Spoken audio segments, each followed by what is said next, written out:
What's up, guys, gals, and everything in between? Josh here, and today Bungie released a brand new update for Destiny 2, their February update, the one with the Nightfall strike scoring in it. Still no heroic strike scoring. I know it's sad, but we're getting it soon, I hope. Anyway, this is the second of 3 updates they were doing back-to-back to help improve the game prior to the expansion in Season 3 coming out in May.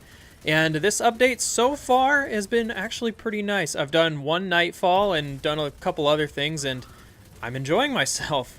Game's getting slowly better all the time. But before we get into maybe some more opinion, let's go over these patch notes. So, Destiny Update 1.1.3, which is some weird numbering on this update because on the PS4 it said 1.15. I don't know. I don't know what's going on over there. But anyways, Nightfall strike scoring. Both normal and prestige Nightfall now have scoring. Enemy kills and orb generation will accrue points. Highest set scores will display on each Nightfall's respective emblem. Scores above a target value will enable the Nightfall aura and a Fireteam Vanguard token bonus. Total team score will be displayed at the end of the Nightfall. So, I've done the Nightfall this week. I got the emblem, and it's very cool. There are 3 different icons for the actual emblem that you can unlock. The aura attached to it will unlock if you are actually managed to make a certain score. So, it incentivizes you to not only do the normal Nightfall, but to go back and do the prestige Nightfall in order to try and unlock these other icons for your emblem, as well as get different stats and unlock the aura, which now lasts 2 weeks instead of 1 week. So that's pretty cool. Also, by completing the normal Nightfall, you'll get these things called Nightfall Challenge cards, which are basically, if anyone's ever played Halo way back in the day, you were able to add skulls and other modifiers for the score modes, and this is basically that. So when you get a Nightfall Challenge card, you'll be able to go to the Prestige Nightfall, spend a challenge card, and put whatever modifiers you want in the Nightfall. You can make yourself as strong as you want, you can make it as hard as you want, you can do all kinds of crazy stuff, and depending on what you choose, it will change the score modifier. So the harder you make the Nightfall, obviously, the higher score you'll be able to get. If you're able to finish the Prestige Nightfall, the emblems that you've accrued with that specific Nightfall will save the high score that you get. So if you're able to get an insane score with, you know, a bunch of different modifiers, you'll be able to show that off on your emblem, which is really cool. We should also note that the cards will drop for anyone who owns the Curse of Osiris in the normal and the Prestige Nightfall, and the only card that matters is the Fireteam Leader, and that's the one that's applied to the entire Fireteam when launching the Prestige Nightfall. So, in essence, you could maybe run it about 3 times if you wanted, but then again, you're going to just get more challenge cards, which is going to be strange. Like, what are we going to do when we have 200 Nightfall challenge cards? Like, can we turn them in for tokens or something? Or, I don't know. But, nevertheless, it's only been a day. We'll see how it goes. But for now, this system's pretty cool. I'm into this idea. I haven't run the Prestige Nightfall, but now I kind of want to. I want to go unlock all those different icons. I want to see if I can get a really high score and do some crazy stuff. So, I'm excited about this. So this update also has something called emblem variants, which I talked a little bit about just now in the Nightfall emblems. But basically there are different variants for destination emblems and for the Crucible. None right now for strikes or anything like that, but I'm sure that's coming down the road at some point. So just to break down again, the Nightfall emblems. New Nightfall emblems exist for each individual Nightfall strike and will track your high score in that strike.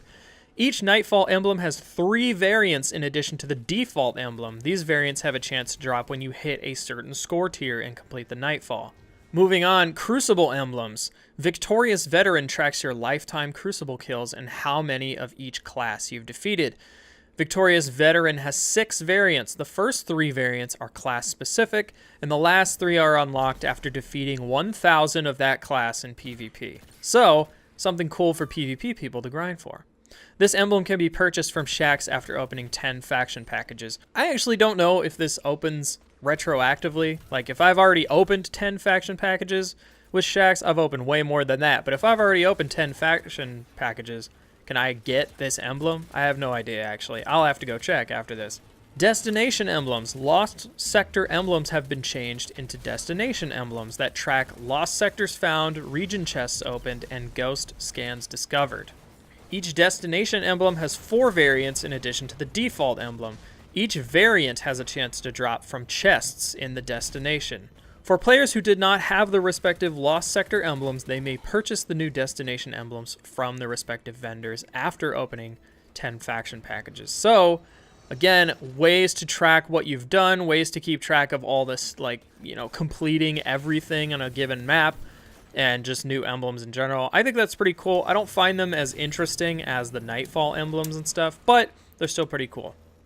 And then speaking of emblems, auras have been completely reworked and added to not only trials, but the raid. The raid emblem, Glory to the Emperor, tracks total Leviathan clears on prestige difficulty and unlocks the orange prestige raid aura if you've completed a prestige difficulty raid activity in the last 14 days. Trials emblem, You Are Worthy, tracks the number of flawless tickets and unlocks that blue Trials aura if you've gone flawless in the last 14 days.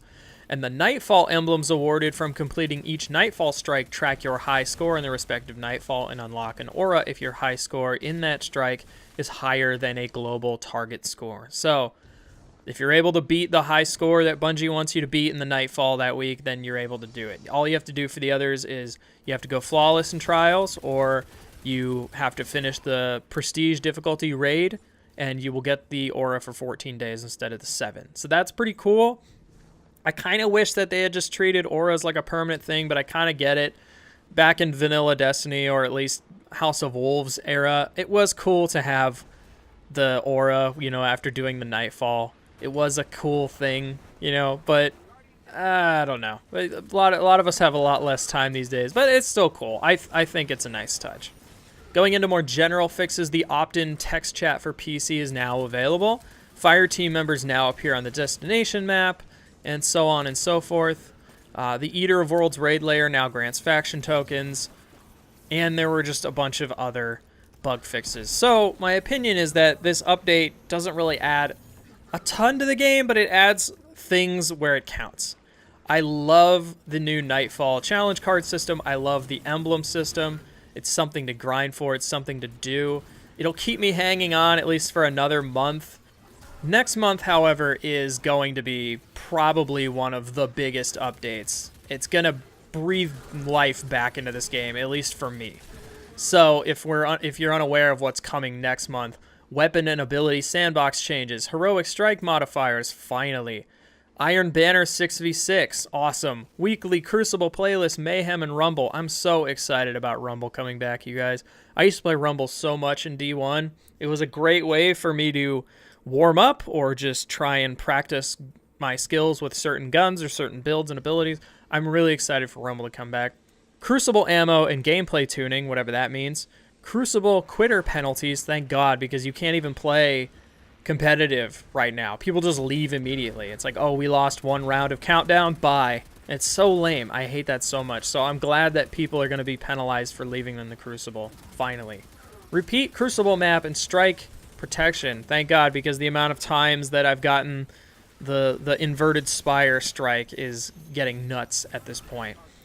And then some of the things that might fall back into a later update are the Nightfall Strike unique rewards, exotic repetition reduction, and companion vendor viewing. Obviously, we need to note that Mods 2.0 has been knocked completely off this list, even off the May list, which is a little sad. However, I want them to do it right.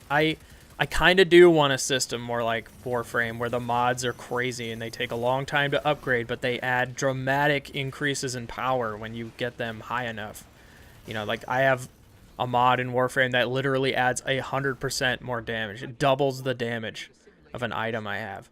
Like, I would love that kind of stuff in Destiny. I think we need to get back to that PvE thing where PvP is kind of just this thing on the side. I'm sorry, people that are going to crucify me who might want more balanced PvP. I thought I wanted more balanced PvP, but now I don't know if I really want more balanced PvP. I want fun PvE gameplay again, and I think that's what's holding the game back, to be honest. So we'll see. All in all, I think this February update's pretty cool. It adds a lot of nice things, but I am definitely waiting for the update next month to see if Destiny's really worth coming back to. I mean, I still play pretty regularly, but I would lie if I say that I sometimes have to force myself to want to play the game because there's just not a lot to do right now. Once you finish the raid, once you do a lot of that other stuff, you're not really hunting anything. You kind of just, well, there's not much right now. But hopefully May comes around, that expansion's good, and then hopefully in September we get that great giant expansion that I imagine will add all kinds of new crazy stuff and mods 2.0, but nevertheless. Anyways, everybody, if you liked my video, please like and subscribe and hit the bell if you'd like a notification every time a video of mine goes live. If you'd like to watch some of my other videos, I have one about my first impressions on the Vermintide 2 beta, which is basically Left 4 Dead in the Warhammer universe. It's a very fun game. And also, I have another video about how to hold the salt or decrease your anger and your outrage when playing online video games. Anyways, everybody, bye, love ya.